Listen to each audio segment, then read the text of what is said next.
Hello everyone, welcome to learn B extra. I am Shivani Chauhan. इस video में हम देखेंगे क्लास 9 साइंस की बुक का चैप्टर 12 साउंड के एक्सरसाइज के सॉल्यूशंस। इससे पहले हम लोग इन टेक्स्ट क्वेश्चन इसके कवर कर चुके हैं। आप लोग अगर ऐसे सर्च करेंगे class 9 science chapter 12 in text questions, ठीक है, लर्नर भी आप उसके आगे लिख दीजिए, लर्नर भी या लर्नर बी एक्स्ट्रा लिख दीजिए, आपको हमारे बनाए हुए वीडियोस मिल जाएंगे। तो पहला क्वेश्चन है, what is sound and how is it produce. तो साउंड क्या है और साउंड किस तरीके से प्रोड्यूस होती है। तो इसका आंसर है, sound is produced due to vibrations. When a body vibrate it forces the adjacent particle of medium to vibrate. Vibrations की वजह से जो है साउंड प्रोड्यूस होती है। जब कोई बॉडी वाइब्रेट होती है तो उसके आसपास के जो पार्टिकल्स होते हैं ना, वो भी उसकी वजह से वाइब्रेट होते हैं। This result in the disturbance in the medium which travel as wave and reaches the ear, hence sound is produce. तो जो वाइब्रेशंस हो रही होती हैं वो वेव के थ्रू ट्रैवल करती हैं और हमारे कानों तक पहुंचती हैं। नेक्स्ट क्वेश्चन है, describe with the help of diagram how compression and rarefaction are produced in the air near a source of sound. तो कंप्रेशन और रेयरफेक्शन किस तरीके से प्रोड्यूस होते हैं एक साउंड के सोर्स के पास। तो देखो, ये साउंड का सोर्स है, ये इस तरीके से हिला, तो कंप्रेशन होते हैं जो बहुत ही ज़्यादा पास पार्टिकल्स होते हैं। फिर उसके बाद पार्टिकल्स थोड़ी दूर होते हैं, फिर से पार्टिकल्स पास आते हैं, फिर पार्टिकल दूर होते हैं। तो ये होता है कंप्रेशन एंड रेयरफेक्शन। ये डायग्राम है। तो when school bell is hit with a hammer, जब स्कूल की बेल हम लोग हैमर से, हथौड़े से हिट करते हैं, it moves forward and backward producing compression and refraction due to vibration. तो कंप्रेशन और रिफ्रैक्शन जो है वो वाइब्रेशन की वजह से होता है।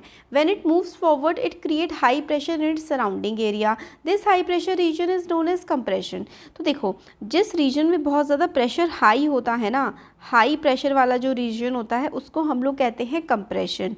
और जहाँ पर प्रेशर जो है वो कम होता है, जो लो प्रेशर वाला रीजन होता है ना, लो प्रेशर वाले रीजन को हम लोग कहते हैं रेयरफेक्शन। ठीक है, फिर उसके बाद अगर फिर से प्रेशर जो है हाई हो जाता है तो उसको हम लोग हाई प्रेशर वाले रीजन को कंप्रेशन कहते हैं, और जो लो प्रेशर वाला रीजन होता है उसको हम लोग रेयरफेक्शन कहते हैं। तो कंप्रेशन रेयरफेक्शन इस तरीके से जनरली चलता है। When it moves backward it creates a low pressure region in its surrounding, this is called rarefaction. तो आप लोगों को ये याद रखना है कि जब लो प्रेशर होता है, लो प्रेशर में होता है रेयरफेक्शन और हाई प्रेशर में होता है कंप्रेशन। ठीक है, ये हो गया। नेक्स्ट क्वेश्चन है, cite an experiment to show that sound needs a material medium for its propagation. तो हम लोग को एक्सपेरिमेंट बताना है, ये मतलब एक्सपेरिमेंट की हेल्प से बताना है कि साउंड को एक मीडियम की ज़रूरत होती है प्रोपोगेट करने के लिए। मतलब साउंड वैक्यूम में ट्रैवल नहीं कर सकता है, ये हमें एक्सपेरिमेंट के थ्रू बताना है। इससे पहले इंटेक्स्ट क्वेश्चन थे हम लोगों ने, मैंने उसमें क्वेश्चन में देखा था कि मून पे अगर आप लोग होंगे तो आपको अपने फ्रेंड की आवाज़ नहीं पहुंचेगी अगर आप दोनों मून पे हैं तो, क्योंकि मून पे कोई भी एटमॉस्फेयर नहीं है, हवा नहीं है, कोई मीडियम नहीं है ट्रैवल करने का। एक्सपेरिमेंट के थ्रू बताना है। तो take an electric bell and hung it inside an empty bell jar which is filled with a vacuum pump, fitted with a vacuum pump. तो वैक्यूम पंप क्या काम करता है, हवा खींचने का काम करता है। तो वैक्यूम पंप के अंदर आप लोगों ने एक बेल लगा दी है, जैसे कि फिगर में है। तो ये देखो वैक्यूम पंप है, इसमें से हवा ये निकाले जा रहा है। ऊपर से आप लोगों ने एक ऐसे करके जार लिया है जिसमें नीचे की तरफ वैक्यूम पंप है जो हवा निकाल रहा है, इसके अंदर एक बेल लगी हुई है, इलेक्ट्रिक बेल है ये, ठीक है। और आप स्विच दबाएंगे, मेन स्विच ऑन करेंगे बेल को स्टार्ट करने के लिए। इनिशियली जब हवा होगी जार में तो आप लोग आवाज़ सुन सकते हैं बेल की, बट जैसे जैसे हवा इस वैक्यूम पंप की हेल्प से निकलती जाएगी इस जार के बाहर तो आपको कोई आवाज़ नहीं सुनाई देगी जबकि वो बेल बज रही होगी। Initially one can hear the sound of the ringing bell, now pump out some air from the bell jar using the vacuum pump. तो धीरे धीरे करके थोड़ी थोड़ी हवा आप निकालते जाएंगे, you will realise that the sound of the ringing bell decreases. तो जैसे जैसे आप लोग हवा निकालते जाएंगे ना, ऐसे ऐसे जो आवाज़ है उस बेल की वो कम होती जाएगी। If you keep on pumping the air out of the bell jar then the air jar will be devoid of any air after some time. अगर आप लोग इसमें से वैक्यूम पंप की हेल्प से हवा निकालते जाएंगे तो जार में कोई हवा बचेगी ही नहीं। Now try to ring the bell, no sound is heard but you can see bell prong is still vibrating.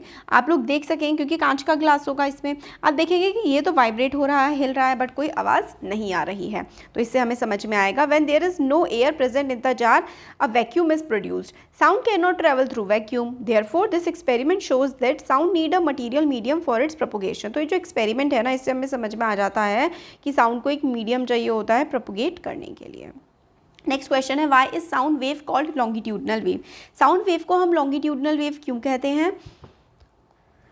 तो इसका आंसर है the vibration of medium that travel parallel to the direction of wave और along in the direction of wave is called longitudinal wave. तो longitudinal wave कौन सी होती है? The vibration of the medium that travel parallel to the direction of the wave और along the direction of the wave. मतलब इस तरीके से जो वेव्स ट्रैवल कर रही होती हैं उनको हम लोग लॉन्गिट्यूडनल वेव कहते हैं।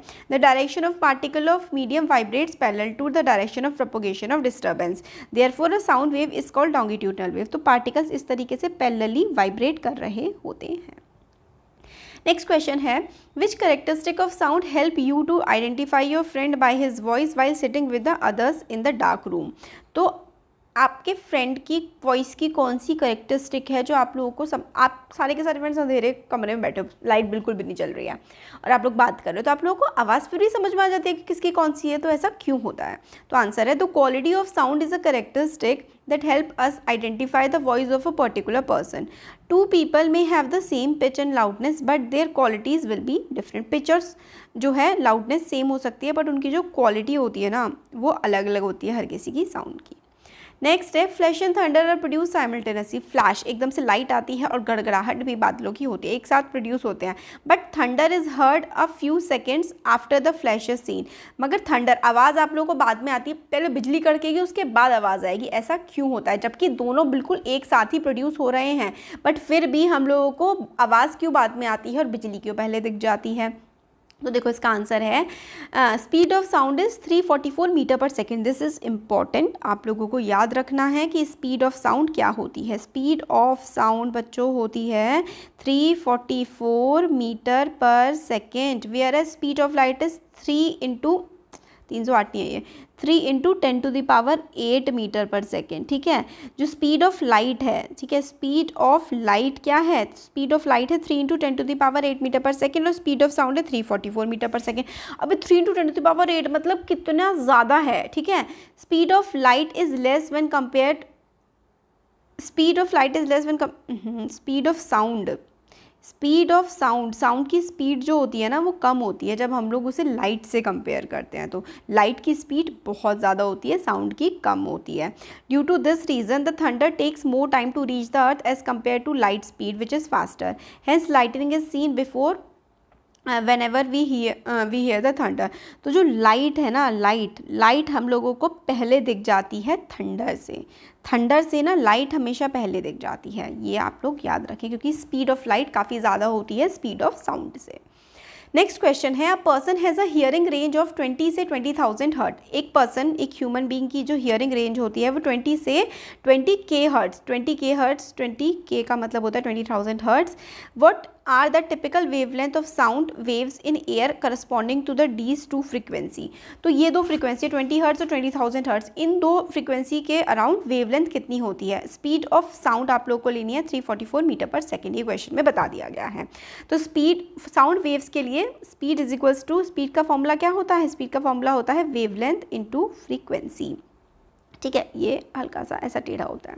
Wavelength is equal to, speed is equals to wavelength into frequency. Speed of sound आप लोग को बोली है 344 मीटर पर सेकेंड। तो फॉर वी, यानी कि जो वी की साउंड है, वी यानी कि स्पीड हम लोगों को पर्सन की जो हम लोगों को फ्रीक्वेंसी बोली है, ये 20 हर्ट्स से 20,000 हर्ट्स हमें फ्रीक्वेंसी बोली है, फ्रीक्वेंसी है ये म्यू। ठीक है, ये है ये टेढ़ा वाला, यानी कि वी जो ये होता है ना, speed is equals to wavelength into frequency होता है ना। तो स्पीड का एक सीधा वी होता है, वेवलेंथ का सिंबल होता है लैम्डा और फ्रीक्वेंसी का सिंबल होता है ऐसे करके। ठीक है, तो हम लोग को फ्रीक्वेंसी कितनी गिवन है? फ्रीक्वेंसी हम लोग को बोल रहे हैं कि 20 हर्ट्स है और हम लोग को वेवलेंथ निकालनी है। स्पीड ऑफ साउंड हम लोग को दे रखी है 344, तो वेवलेंथ कितनी हो जाएगी? 344 डिवाइडेड बाय 20। ठीक है, तो पॉइंट तो आप ऐसे लगा दो कि पहले 2 1 ज़ा 2 और 2 7 ज़ा 14 और 2 2 ज़ा 4 और नीचे बचा 10, तो ये आ जाएगा 17.2। तो लैम्डा यानी कि वेवलेंथ की वैल्यू क्या आ गई, वेवलेंथ की वैल्यू आ गई 17.2 मीटर। 17.2 मीटर वेवलेंथ की वैल्यू आ गई किसके लिए, जब हमारी फ्रीक्वेंसी 20 है।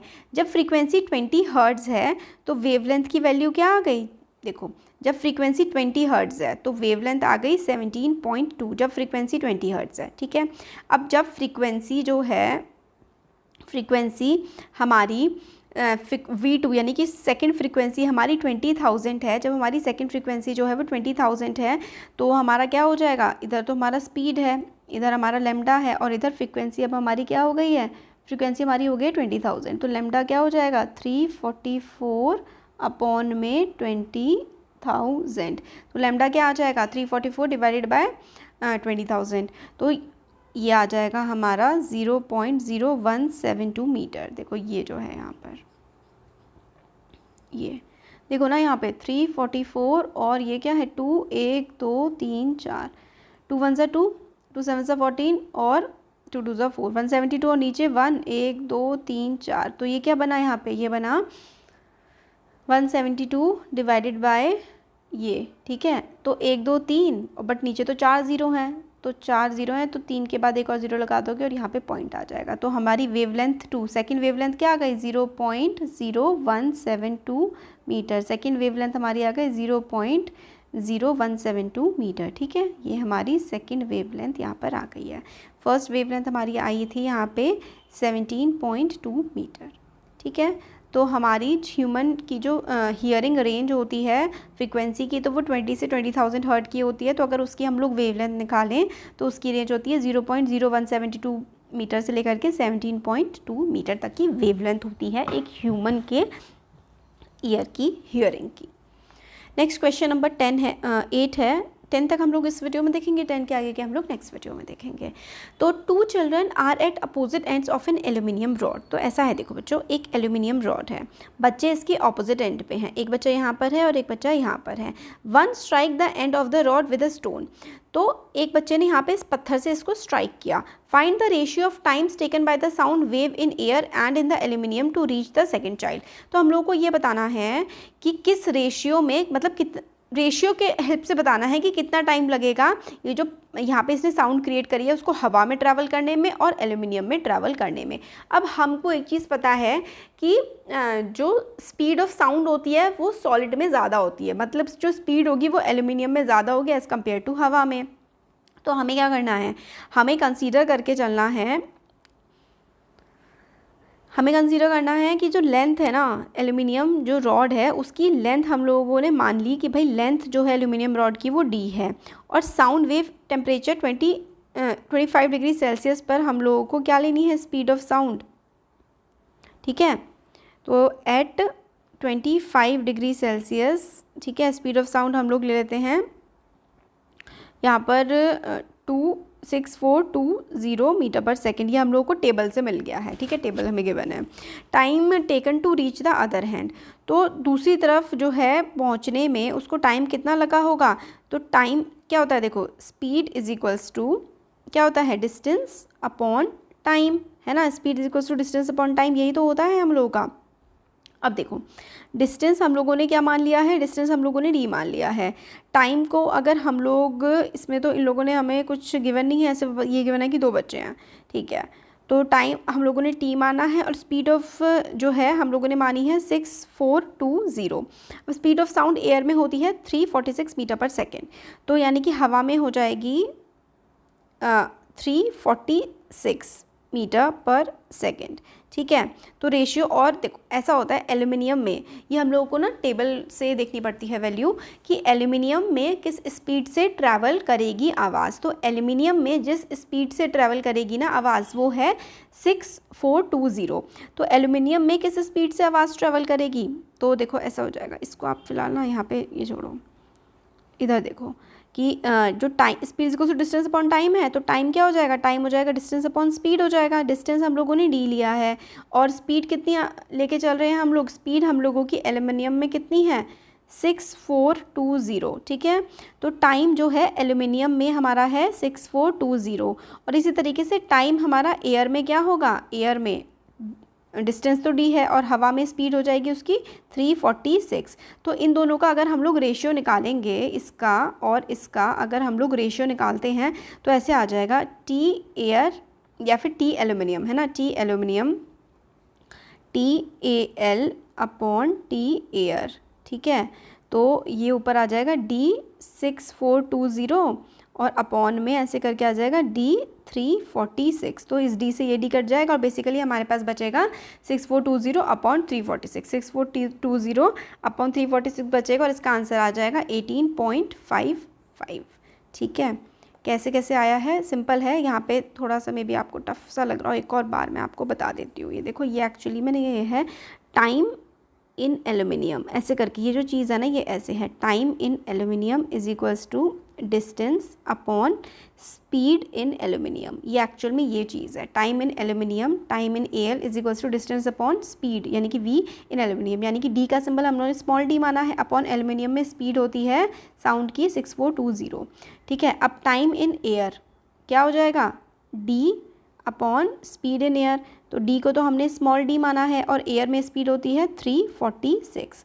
अब इसको और इसको जब हम डिवाइड करेंगे तो हमारे पास आ जाएगा 6420 डिवाइडेड बाय 346 और आंसर आ जाएगा 18.55। अगर आप लोगों को ये क्वेश्चन नहीं आता है समझ, इन केस आप लोगों को नहीं आया है अगर, तो आप मेरे को बता देना, मैं इस क्वेश्चन को दोबारा से एक्सप्लेन कर दूँगी। तो यहीं तक देख लेते हैं, चलो 8th क्वेश्चन तक। 9th वाला भी फिर जो है ना न्यूमेरिकल ही है, तो न्यूमेरिकल्स में आप लोग को थोड़ा सा टाइम लग जाता है। तो अगर ये वाला नहीं आया तो मैं अलग से न्यूमेरिकल्स की वीडियो अलग से बना दूँगी। Thank you.